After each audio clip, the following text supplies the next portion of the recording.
11-12 वर्षों के इस शासनकाल में एक बिल गिरा। स्वागत योग्य बात है कि बिल गिरा, क्योंकि ये बिल महिला रिजर्वेशन बिल नहीं था साहब, वो बिल तो पास था। मैं पहले कह रहा हूँ, देश को ये जानना चाहिए। ये बिल असल में डिलिमिटेशन बिल था। ये परिसीमन के लिए जो बातें आ रखी हैं, नया जो संसद भवन बना है और उसकी जो सीटें बढ़ाई गई हैं, आप क्या समझ रहे हो बगैर योजना के काम हो रहा? क्या पुराना संसद भवन भूकंप में गिर गया था क्या, या आने वाले भूकंप में वो गिर रहा है क्या? अरे भाई, उसके बनावट ऐसी है कि वो अभी 200 साल और चलने वाला, लेकिन फिर भी आपने नया इसलिए बनाया कि वहाँ सीटें कम थी, यहाँ सीटों को बढ़ाना है। तो जब नया संसद भवन बना था तभी ये बात समझ में आ गई थी कि परिसीमन भी होगा, सांसदों की संख्या भी बढ़ाई जाएगी। अब सवाल फिर एक नया, ऑल इंडिया यूनाइटेड मुस्लिम मोर्चा का मानना है कि पहले ही परिसीमन में जो एससी के लिए रिजर्व सीटें की गई हैं वो सुनियोजित ढंग से की गई हैं। जहां माइनॉरिटी की संख्या बहुत बड़ी है उसको जानबूझकर एससी के लिए रिजर्व कर दिया गया है, ताकि माइनॉरिटी की संख्या को या उनके प्रतिनिधित्व को काबू में रखा जाए। 100 उदाहरण हमारे पास हैं, 100 उदाहरण है। सामने आपके नगीना है, नगीना में एससी से ज़्यादा माइनॉरिटी है, लेकिन उसको रिजर्व किया गया। माइनॉरिटी 42%। अब मेरी एक मांग है, आज हो या कल हो, परिसीमन बिल तो आएगा फिर दोबारा। मैं एक स्पष्ट मांग ऑल इंडिया यूनाइटेड मुस्लिम मोर्चा की ओर से करता हूं कि परिसीमन में जहां भी 30% से ज़्यादा मुसलमान हैं उसे रिजर्व न किया जाए, उसे सामान्य ही रहने दिया जाए। परिसीमन में जहां एससी की जनसंख्या 20% 25% है उसको रिजर्व किया जाए, चाहे उसमें राजपूत ब्राह्मण की संख्या भी 15-16 क्यों ना हो। ये देखते हैं कि अगर राजपूत ब्राह्मण 15-16-20 तक है तो उसको सामान्य रखो, ताकि ये 20 वाले 15 वाले ही 85 पर राज करते रहें। और मुस्लिम अगर 25, 30, 50% भी है तो रिजर्व कर दो, ताकि ये न जीत कर जा पाए किसी दल से मिला जुला कर सामाजिक समीकरण। तो परिसीमन के पीछे एक उद्देश्य ये था। एक तो ऐसे संख्या घट गई हमारी, 54 से 24 पर पहुंच गए। आपको पता है एक ज़माने में हम 54 थे, माइनॉरिटी के लोकसभा के सदस्य 54 हुआ करते थे, आज हम 24 पे हैं। उससे भी नीचे ये भेजना चाहते हैं, ये चाहते हैं कि 1, 2, 4 हों, वो भी मेरे कठपुतली हों, हमारे द्वारा चुने गए हों या हमारे एजेंट हो जाएं। ये इनकी मंशा है। तो इसलिए ये परिसीमन बिल, अब मैं विपक्ष को बधाई देता हूं कि बिल गिरा। तो आप हल्ला कर रहे हैं कि वुमेन्स बिल गिरा, अरे परिसीमन बिल गिरा। बात समझ में आ रही मेरी? ठीक है, ये केंद्र शासित राज्यों के लिए जो सिस्टम ये ला रहे थे वो बिल गिरा। 3 बिल एक साथ आए थे, 2 बिल हानिकारक थे। महिला बिल में आमूलचूल परिवर्तन की आवश्यकता थी, आज भी है। पहले ड्राफ्ट को लोग बैठकर पढ़ें, आम जनों को भी अवसर दें अध्ययन करने का, उसके बाद बिल को लोकसभा की पटल पर रखा जाए, सरकार का समर्थन किया जाएगा। सरकार को इसमें ईमानदारी, पारदर्शिता का प्रदर्शन करना चाहिए।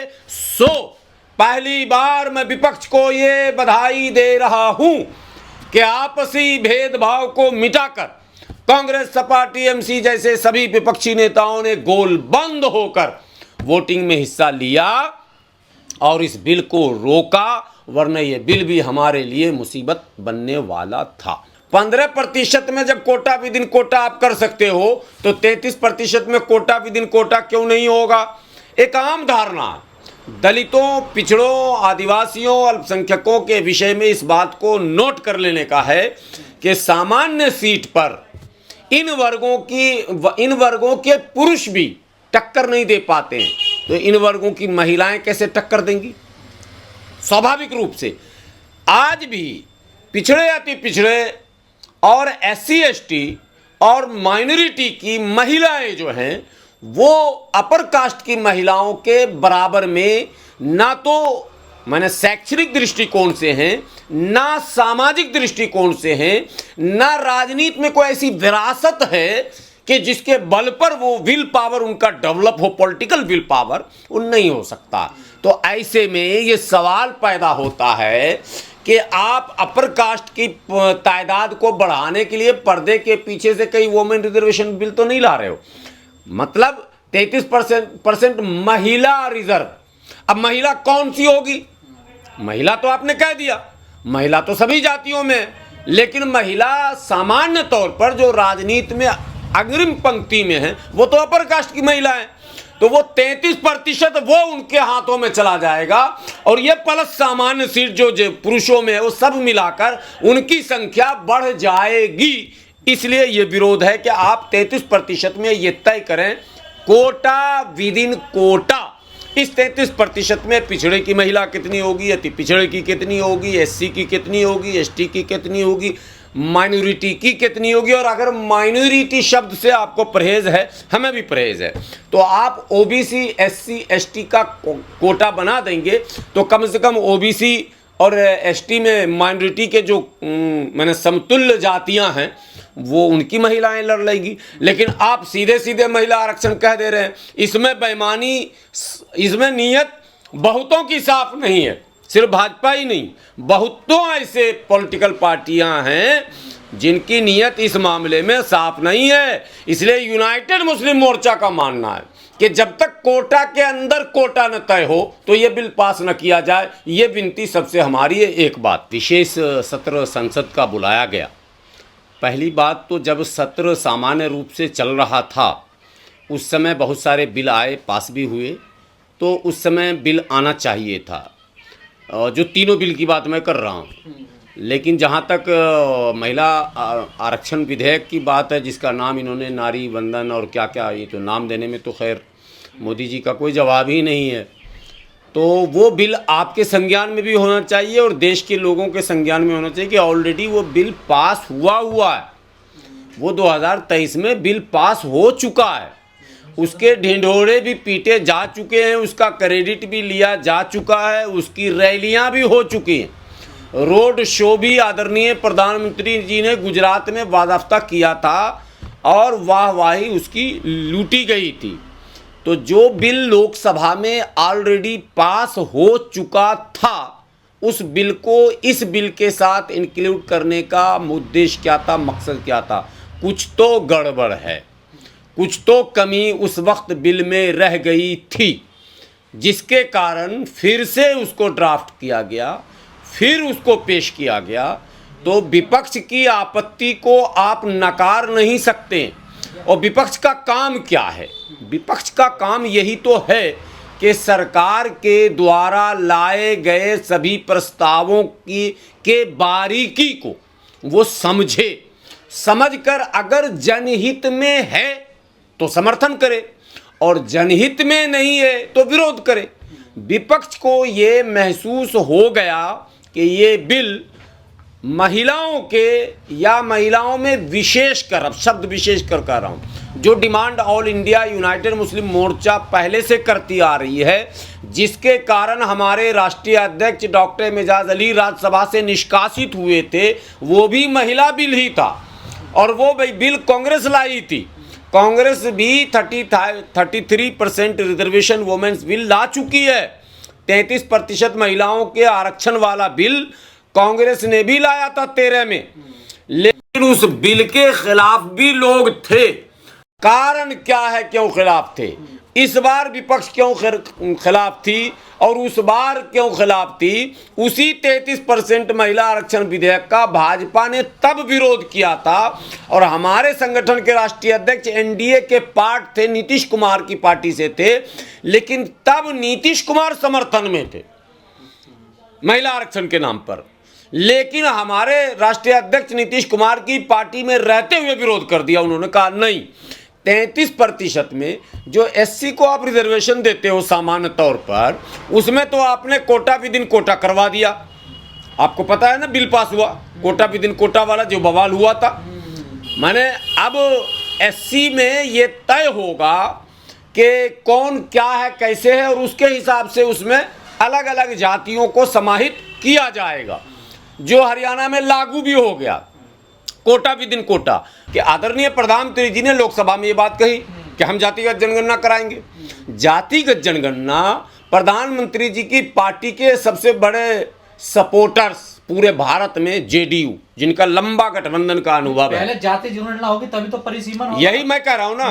तो जेडीयू ने जाति जनगणना बिहार में अपने बल पर करवाया राज्य में जातीय जनगणना, लेकिन वो वैलिड नहीं होगा। राज्य जो करवाती है वो गणना है, यानी जातियों की गिनती हो गई। लेकिन जातीय जनगणना के लिए मैं तमाम सोशल एक्टिविस्टों से कहता हूं, मैंने एक कार्यक्रम किया था, पहले एक बिल लाना पड़ेगा। प्रधानमंत्री जी ने बोल दिया तो हो गया, ऐसा नहीं होता। एक बिल लाना पड़ेगा जो सेंसस एक्ट है, वो उस एक्ट में परिवर्तन करना होगा और सेंसस एक्ट में एक इंक्लूड करना पड़ेगा लफ्ज कि अब ये कास्ट सेंसस एक्ट होगा। जब आप कानून बना लेंगे तब जाकर, जो अभी अगर जातीय जनगणना भी हो जाएगा, उसकी रिपोर्टें भी आ जाएंगी, उस पर काम नहीं हो सकता। काम के लिए कानूनन उस पर मतलब कानूनी गिनती, तो उसके लिए जनगणना अधिनियम जो है उस अधिनियम में परिवर्तन करते हुए जातीय जनगणना अधिनियम इनको बनाना चाहिए। वो बिल पहले लाना चाहिए जो मांग पूरे भारत में पहली बार ऑल इंडिया यूनाइटेड मुस्लिम मोर्चा ने रखी थी, और वो तेलंगाना के एक पूर्व राज्यपाल हुआ करते थे, उनका एक हिंदू में आर्टिकल छपा था, द हिंदू में। मेरे इस कार्यक्रम के बाद मैंने एक कार्यक्रम किया था, आप लोग को शायद याद होगा, जिसमें कानूनी जनगणना की मांग। तो ये दुर्भाग्य है कि तमाम विपक्ष की पार्टियां इस बारीकी को समझने के बावजूद भी, खास करके सपा आरजेडी जो ज्यादा मन कह रही है कि जाति जनगणना हो जाती, वो ये मांग क्यों नहीं करती है कि लोकसभा में एक बिल पहले ये लाइए कि कास्ट सेंसस एक्ट जो है वो बनाइए आप। यानी एक आम सेंसस जो हो रहा, जो आम जनगणना हो रहा, दोनों में फर्क है। वो तो नीतीश कुमार जी ने भी करा लिया, लेकिन वो सिर्फ सरकारी योजनाओं को क्रियान्वयन में करेंगे, उसका सीधा सीधा कानूनी लाभ जातियों को नहीं मिल सकता। उसके लिए पहले यहाँ परिवर्तन, फिर जमीन पर जाकर जाति जनगणना, और उसी बीच में हमारे मुल्ला जी भी एक्टिव हो जाते हैं। भाई, जैसे सरकार की कोई योजना आएगी, मुल्ला जी को कीड़ा काटने लगेगा। हमारे लखनऊ के एक बड़े नेता हैं, हालांकि सपा के नेता, सपा जातीय जनगणना कर रही है, वो मौलाना सपा के नेता नहीं लेकिन सपा के दोस्त हैं। वो माने फिरंगी महली के नाम से जाने जाते हैं। और फिरंगी हम लोग किसको कहते थे आप लोग को पता है ना? अंग्रेजों को। वो फिरंगी का असर उन पे है, जब जब कोई बयान आएगा उनका बयान आ जाता। फिर फिरंगी महली जी ने एक बयान दे दिया कि जो जातीय जनगणना होगा ना, उसमें मुसलमान जाति के कॉलम में धर्म लिखें, यानी सिर्फ मुसलमान लिखें। बिल्कुल चेगैंदाल है या नहीं है? अरे भाई, धर्म के नाम पर यहाँ कुछ मिल ही नहीं रहा। यहाँ जो कुछ मिल रहा वो जाति के नाम पर मिल रहा। और इस बात को मुसलमान क्यों नहीं समझ रहा है कि ओबीसी जो मंडल कमीशन के माने लागू होने के बाद मिलना शुरू हुआ, उसमें मुसलमान लाभ ले रहा, धर्म के नाम पर नहीं है। वो ओबीसी का कोटा है, ओबीसी में जो फिट बैठ रहा वो ले रहा। एसटी शेड्यूल्ड ट्राइब्स की बात कर रहा हूं, जिन राज्यों में भी शेड्यूल्ड ट्राइब्स के मुसलमान हैं वो वहां लाभ ले रहे हैं। इस बार बिहार चुनाव में मनिहारी एक सीट है शेड्यूल्ड ट्राइब्स के लिए, रिजर्व सीट, वहां मुसलमान भी चुनाव लड़ा। जो एसटी था यानी बंजारा था, जिसको बिहार पटना हाईकोर्ट ने बंजारा घोषित किया है वाज़ाफ्ता।